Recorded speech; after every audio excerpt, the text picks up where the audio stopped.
Hello everyone, कैसे हैं आप सभी का बहुत बहुत स्वागत है। आज हम लोग सीजी आबकारी आरक्षक परीक्षा के लिए विज्ञान एवं प्रौद्योगिकी के 25 महत्वपूर्ण प्रश्न देखेंगे, जो कि आपके एग्जाम के लिए बहुत महत्वपूर्ण है ना। तो वीडियो को शुरू से लेकर लास्ट तक जरूर देखिएगा, और वीडियो अच्छा लगे तो लाइक करिए, अपने दोस्तों के साथ शेयर भी करिए, और जो नए लोग हैं चैनल को सब्सक्राइब कर लीजिए। आपको जो है रोज इसी तरीके से एग्जाम रिलेटेड वीडियो मिलते रहेंगे, ठीक है। तो चलिए देखते हैं पहला प्रश्न। पहला प्रश्न है, अंतरिक्ष यान मैगलन किस ग्रह पर भेजा गया था? मंगल, शनि, बृहस्पति या फिर शुक्र? सही आंसर क्या हो जाएगा? अंतरिक्ष यान मैगलन किस ग्रह पर भेजा गया था, है ना। ग्रह का नाम बताना है। सही आंसर क्या हो जाएगा? ऑप्शन नंबर डी, शुक्र। ठीक है।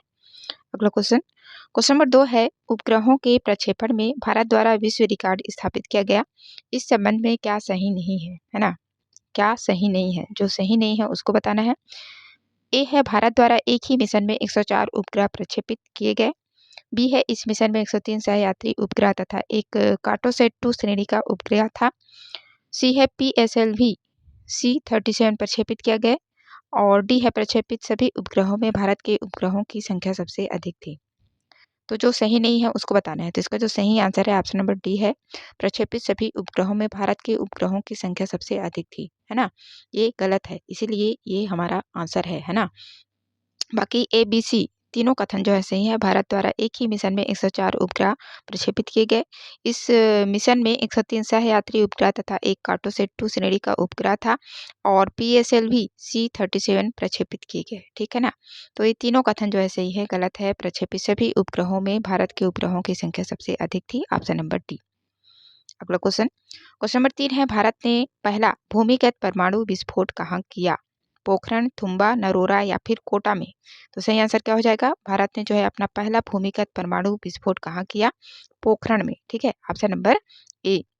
अगला क्वेश्चन, क्वेश्चन नंबर 4 है, भारत का प्रथम स्वदेशी परमाणु शक्ति प्रक्रम स्थित है तारापुर, कलपक्कम, ट्राम्बे या फिर श्रीहरिकोटा में? तो सही आंसर क्या हो जाएगा? भारत का जो पहला स्वदेशी परमाणु शक्ति प्रक्रम है ना, वो कहाँ है? कलपक्कम में, ठीक है। Option number B. अगला क्वेश्चन है, केरल के समुद्री तट के पास कौन सा रेडियोधर्मी पदार्थ पाया जाता है? मोनेजाइट, पायराइट, सिलेमेनाइट या फिर एपेटाइट? तो सही आंसर क्या हो जाएगा? ऑप्शन नंबर ए, है ना। केरल के जो समुद्री तट है उसके पास में जो रेडियोधर्मी पदार्थ पाया जाता है, क्या नाम है उसका? मोनेजाइट, ठीक है। Option number A. Question number 6 है, भारत में आणविक ऊर्जा आयोग की स्थापना किस वर्ष हुई? 1948, 1951, 1952 या फिर 1957? तो सही आंसर क्या हो जाएगा? आणविक ऊर्जा आयोग की स्थापना जो है 1948 में की गई थी, ठीक है। Option number A. अगला क्वेश्चन है, नाभिकीय ऊर्जा की दृष्टि से महत्वपूर्ण निम्न धातुओं में से कौन सी भारत में बहुतायत में पाई जाती है? Uranium, thorium, cadmium, beryllium? तो सही आंसर क्या हो जाएगा? भारत में जो सबसे ज्यादा है ना धातु जो कि नाभिकीय ऊर्जा की दृष्टि से महत्वपूर्ण होता है, कौन सा है? थोरियम भारत में बहुतायत बहुत ज्यादा मिलता है, ठीक है। Option number B. अगला क्वेश्चन है, वह स्थान जिसका आणविक शक्ति उत्पादन से संबंध नहीं है ना। आणविक शक्ति उत्पादन से संबंध नहीं है उसको बताना है। कलपक्कम, कोटा, काकरापारा, काकीनाडा? सही आंसर क्या हो जाएगा? ऑप्शन नंबर डी, काकीनाडा, है ना। बाकी कलपक्कम, कोटा और काकरापारा ये तीनों जगह जो है परमाणु शक्ति उत्पादन से संबंधित है, ठीक है। ऑप्शन नंबर डी इसका सही आंसर है, जो कि नहीं है। क्वेश्चन नंबर 9 है, निम्नलिखित संगठनों पर विचार कीजिए। पहला है परमाणु खनिज अनुसंधान एवं अन्वेषण निदेशालय, दूसरा है गुरुजल बोर्ड, तीसरा है भारतीय रेयर अर्थ लिमिटेड, और चौथा है भारतीय यूरेनियम कारपोरेशन। इनमें से कौन परमाणु ऊर्जा विभाग के अंतर्गत है? जो है उसको बताना है ना। परमाणु ऊर्जा विभाग के अंतर्गत कार्यरत है ना। तो इसका जो सही आंसर है ऑप्शन नंबर डी है। 1, 2, 3, 4 सभी जो है परमाणु ऊर्जा विभाग के अंतर्गत कार्यरत है, ठीक है। परमाणु खनिज अनुसंधान एवं अन्वेषण निदेशालय, गुरुजल बोर्ड, भारतीय रेयर अर्थ लिमिटेड और भारतीय यूरेनियम कारपोरेशन, ये सभी जो है भारतीय परमाणु ऊर्जा विभाग के अंतर्गत कार्यरत संस्थाएं हैं, ठीक है। अगला क्वेश्चन, क्वेश्चन नंबर 10 है, आकाश मिसाइल है सतह से सतह मार करने वाला, हवा से हवा में मार करने वाला, सतह से हवा में मार करने वाला या फिर एंटी टैंक मिसाइल? तो सही आंसर क्या हो जाएगा? आकाश किस प्रकार का मिसाइल है? सतह से हवा में मार करने वाला, ठीक है। ऑप्शन नंबर सी, आकाश सतह से हवा में मार करता है, ठीक है। अगला क्वेश्चन, क्वेश्चन नंबर 11 है, द्वारा कौन सा मिसाइल कार्यक्रम बंद कर दिया गया है? नाग, त्रिशूल, अग्नि या फिर इनमें से कोई नहीं। तो सही आंसर क्या हो जाएगा? DRDO के द्वारा जो है अभी त्रिशूल, है ना, त्रिशूल मिसाइल कार्यक्रम बंद कर दिया गया है। Option number B. Question number 12 है, भारतीय वायु सेना का पहला लड़ाकू विमान कौन सा है? तेजस, विनाशक, ओजस या फिर अग्नि। तो सही आंसर क्या हो जाएगा? भारतीय वायु सेना का जो पहला लड़ाकू विमान है तेजस। ठीक है, ऑप्शन नंबर ए। अगला क्वेश्चन, क्वेश्चन नंबर 13 है, पिनाका 2 निम्न में से क्या है? मिसाइल है, रॉकेट लॉन्चर है, उपग्रह है या फिर इनमें से कोई नहीं। तो सही आंसर क्या हो जाएगा? पिनाका 2 क्या है? एक रॉकेट लॉन्चर है ना, ऑप्शन नंबर बी। अगला क्वेश्चन है, MI-17 है ना, है लड़ाकू विमान, राजकीय हेलीकॉप्टर, भारतीय वायुसेना का विमान या फिर भारतीय वायुसेना का हेलीकॉप्टर। तो सही आंसर क्या हो जाएगा? MI-17 क्या है? भारतीय वायुसेना का हेलीकॉप्टर है। ठीक है, ऑप्शन नंबर डी। अगला क्वेश्चन, क्वेश्चन नंबर 15 है, निम्नलिखित में से कौन सा विमान वाहक युद्धपोत बाहर कर दिया गया है ना, बाहर कर दिया है कौन सा विमान वाहक युद्धपोत को? INS विराट, INS विद्यंत, INS वर्षा या फिर इनमें से कोई नहीं। तो इसका जो सही आंसर है option number A, INS Virat को, ये एक वाहक युद्धपोत था, है ना, इसको जो है अब बाहर कर दिया गया है। ठीक है, option number A, INS Virat को। ठीक, अगला क्वेश्चन, क्वेश्चन नंबर 16 है, विश्व में सबसे अधिक हथियारों का आयात करने वाला देश कौन सा है? पाकिस्तान, भारत, ईरान या फिर चीन। तो सही आंसर क्या हो जाएगा? अपना भारत देश है ना, सबसे अधिक हथियारों का आयात करने वाला देश है। अगला क्वेश्चन, क्वेश्चन नंबर 17 है, निम्नलिखित में से कौन सा देश में डिजाइन किया गया पहला युद्धपोत है? निम्नलिखित में से कौन सा देश में डिजाइन किया गया पहला युद्धपोत है? INS Virat, INS Godavari, INS Kochi या फिर इनमें से कोई नहीं। तो सही आंसर क्या हो जाएगा? ऑप्शन नंबर बी, ये जो है अपने देश में डिजाइन किया गया पहला युद्धपोत है INS गोदावरी। ठीक है, ऑप्शन नंबर बी।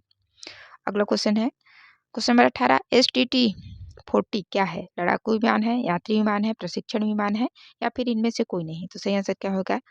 HTT-40 क्या है? प्रशिक्षण विमान है एक। ठीक है, ऑप्शन नंबर सी। अगला क्वेश्चन, क्वेश्चन नंबर 19 है, सतह से सतह मार करने वाली भारतीय रक्षा मिसाइल है? नाग, त्रिशूल, आकाश या फिर पृथ्वी। तो सही आंसर क्या हो जाएगा? सतह से सतह में मार करने वाली जो भारतीय रक्षा मिसाइल का नाम है पृथ्वी। ठीक है, ऑप्शन नंबर डी। अगला क्वेश्चन, क्वेश्चन नंबर 20 है, भारत में निर्मित टैंक का नाम है इंद्र, अर्जुन, महाबली या फिर कैलाश। तो सही आंसर क्या हो जाएगा? भारत में निर्मित टैंक का नाम क्या है? अर्जुन। ठीक है, ऑप्शन नंबर बी। क्वेश्चन अच्छे लग रहे हैं, है ना, वीडियो अच्छा लग रहा है तो लाइक कर दीजिए, अपने दोस्तों के साथ शेयर भी कर दीजिए और जो नए लोग हैं चैनल को सब्सक्राइब कर लीजिए, आपको जो है रोज इसी तरीके से एग्जाम रिलेटेड वीडियो मिलते रहेंगे। ठीक है, अगला क्वेश्चन है, क्वेश्चन नंबर 21, इंद्र नेवी द्वितीय इंद्र नेवी द्विपक्षीय नौसैनिक अभ्यास भारत ने निम्न में से किस देश के साथ किया था? Indra navy, France, Germany, America या फिर रूस। तो सही आंसर क्या हो जाएगा? ऑप्शन नंबर डी, रूस। रूस के साथ जो है भारत द्विपक्षीय नौसैनिक अभ्यास जिसका नाम क्या था? इंद्र नेवी, है ना, किया था। ठीक, option number D. Question number 22 है, सुमेलित करना है, लड़ाकू विमान दिए हैं और एक साइड जो है देश का नाम दिया है, आपको उसको सुमेलित करना है एक दूसरे के साथ। ए है राफेल, तो राफेल जो है किस देश का लड़ाकू विमान है? ये फ्रांस का। ठीक है, 3 से F-16 ये कहाँ का है? अमेरिका। ठीक है, और साप साप जो है ये कहाँ का लड़ाकू विमान है? तो स्वीडन का। ठीक है, और सुखोई ये कहाँ का है? रूस का। ठीक, तो इस तरीके से ये सुमेलित होंगे। ठीक है, Rafale France, F-16 America, Saab Sweden और सुखोई रूस से। ठीक है, अगला क्वेश्चन, क्वेश्चन नंबर 23 है, श्रीहरिकोटा द्वीप किसके निकट स्थित है? चिल्का झील, गोदावरी मुहाने, महानदी के मुहाने या फिर पुलिकट झील। तो सही आंसर क्या हो जाएगा? श्रीहरिकोटा द्वीप जो है किसके निकट स्थित है? तो पुलिकट झील के। ठीक है, ऑप्शन नंबर डी। अगला क्वेश्चन, क्वेश्चन नंबर 24 है, इंडियन मिलिट्री एकेडमी स्थित है देहरादून में, खड़क वसाला में, बेंगलोर में या फिर महू में। तो सही आंसर क्या हो जाएगा? इंडियन मिलिट्री एकेडमी कहाँ स्थित है? देहरादून में। ठीक है, ऑप्शन नंबर ए। अगला क्वेश्चन, क्वेश्चन नंबर 25 है, सुमेलित कीजिए, आकाश आकाश क्या है? ये सतह से वायु में मार करने वाली प्रक्षेपास्त्र है। मिसाइल, ठीक है। तो सही आंसर क्या हो जाए ए, किससे जाके मिलेगा ये 2 से, ठीक है। आकाश जो है जमीन से वायु में मार करने वाला प्रक्षेपास्त्र है। इसके बाद है नाग। तो नाग क्या है, एक टैंक भेदी प्रक्षेपास्त्र, ठीक है। एक से उसके बाद फिर पृथ्वी है जो कि क्या करती है, जमीन से जमीन, सतह से सतह में मार करने वाला मिसाइल है, ठीक है। पृथ्वी और मिराज 2000 ये क्या है, एक लड़ाकू विमान है, ठीक है। तो ये इस तरीके से सम्मिलित होगा, ठीक है। आकाश जमीन से सतह से हवा में मार करने वाला मिसाइल, नाग एक टैंक भेदी मिसाइल है ना। और पृथ्वी सतह से सतह में मार करने वाला मिसाइल, और फिर मिराज 2000 क्या है, एक लड़ाकू विमान है, ठीक है। ठीक, तो ये थे 25 महत्वपूर्ण प्रश्न, है ना, विज्ञान एवं प्रौद्योगिकी से। इसका पहला वीडियो नहीं देखे हैं तो जाके देखिएगा, ठीक है। आपको जो है उससे ज़रूर लाभ मिलेगा। और वीडियो अच्छा लगा है तो लाइक कर दीजिए, अपने दोस्तों के साथ शेयर भी कर दीजिए, और जो नए लोग हैं चैनल को सब्सक्राइब कर लीजिए, ठीक। वीडियो देखने के लिए आप सभी का बहुत बहुत धन्यवाद। मिलते हैं अगले वीडियो में, ठीक।